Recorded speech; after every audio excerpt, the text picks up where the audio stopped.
Les amis, bonjour. Il était une fois une huile essentielle et on parle vaste sujet. Ça va vous plaire, ça va vous intéresser encore et toujours. C'est la lavande. La lavande, vous allez voir. Thomas, tu vas nous en dire beaucoup sur la lavande. Oui, il y a beaucoup de choses à dire. Donc la lavande, c'est vraiment la mère des plantes en aromathérapie. S'il y a une seule huile à avoir chez soi, c'est la lavande. Tellement elle a un spectre d'action vaste.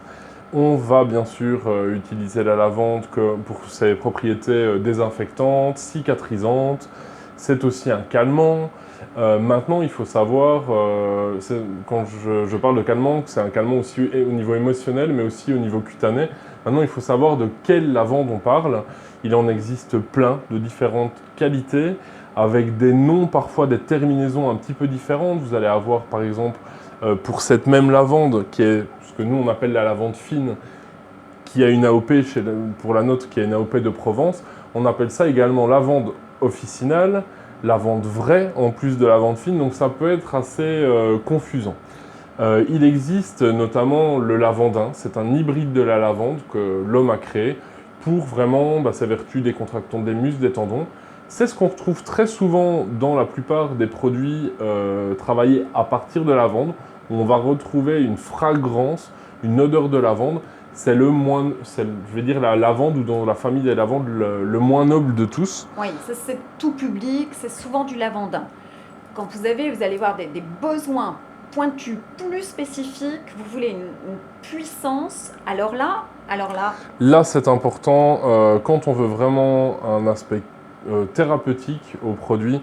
Moi, je conseille clairement la lavande fine ou la lavande vraie, encore une fois, comme on appelle ça. Lavande sauvage, tu avais en J'ai plus encore autre aussi, chose. effectivement, il faut savoir que la plupart des plantes qui sont sauvages, donc qui ne sont pas cultivées, quand on en tire des huiles essentielles, on va avoir une huile essentielle encore de meilleure qualité. Tout simplement parce qu'il n'y a pas de risque de dégénérescence de la race, on ne réutilise pas les mêmes semences. Et c'est pour ça que nous, on demande aux producteurs avec lesquels on travaille de pouvoir replanter certains plants de lavande sauvage ou de végétales sauvages au milieu de leur culture afin qu'il y ait une pollinisation croisée et qu'on ait une qualité d'huile qui reste toujours stable et de qualité. Alors à quoi ça sert alors, tu dirais, Alors, je cette disais lavande donc de qualité? calmant, ça c'est vraiment une des choses de base. Mental. Pour le mental, pour des petits soucis, donc une petite écorchure, votre enfant tombe, vous pouvez tout à fait mettre de la lavande dessus, un peu au même titre que de l'isobétadine. Rien n'empêche bien entendu de nettoyer au préalable la plaie, hein, bien sûr.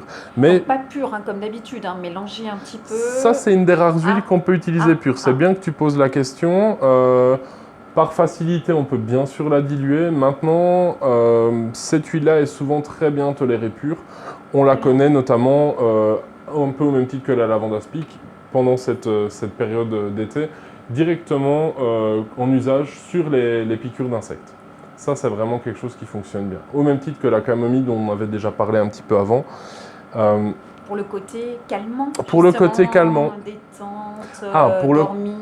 Pour l'aspect plutôt psychique, là c'est vraiment l'olfaction, voire ce qu'on appelle une diffusion passive, c'est-à-dire que vous mettez vos huiles soit sur un petit morceau de bois à côté de votre lit, ou éventuellement un petit tissu que vous glissez en dessous de l'oreiller. Là, on va vraiment travailler sur la psyché, sur le côté émotionnel. Elle va être très très bien en période de stress, on va dire, qui est ancré. C'est pas par rapport à une situation très précise, c'est quand on est dans un état, on va dire, de stress quasi permanent. Celle-ci va permettre justement un léger lâcher-prise et jouer sur le mental, voilà, tout simplement, pour avoir le côté relaxant et un peu harmonisant au milieu je vais dire, d'un mental trop chargé avec des idées un peu noires, si je peux dire ça comme ça. Ça, c'est se faire du bien d'une manière saine, douce, très accessible au niveau prix. Est-ce que tu as envie de parler un peu encore de la lavande sauvage que j'ai testée là? Waouh! Alors, il faut savoir qu'effectivement, donc la lavande sauvage, déjà, elle ne pousse qu'au-delà de 1400 mètres. Et je dis bien elle ne pousse, c'est-à-dire qu'on ne la cultive pas, encore une fois. Donc, il n'y a pas le choix. Quand on veut de la lavande sauvage, on part avec son petit panier, sa petite faucille, et puis on va couper des plants là où on les trouve, là où la plante a trouvé le terroir du sol, vraiment tous les nutriments, les minéraux et tout ça pour vraiment pousser. Et on le constate d'ailleurs physiquement. Quand vous prenez un plant d'une lavande cultivée, d'une lavande sauvage, vous allez voir que la lavande sauvage, elle va avoir déjà un tronc beaucoup plus épais, des feuilles un petit peu plus denses.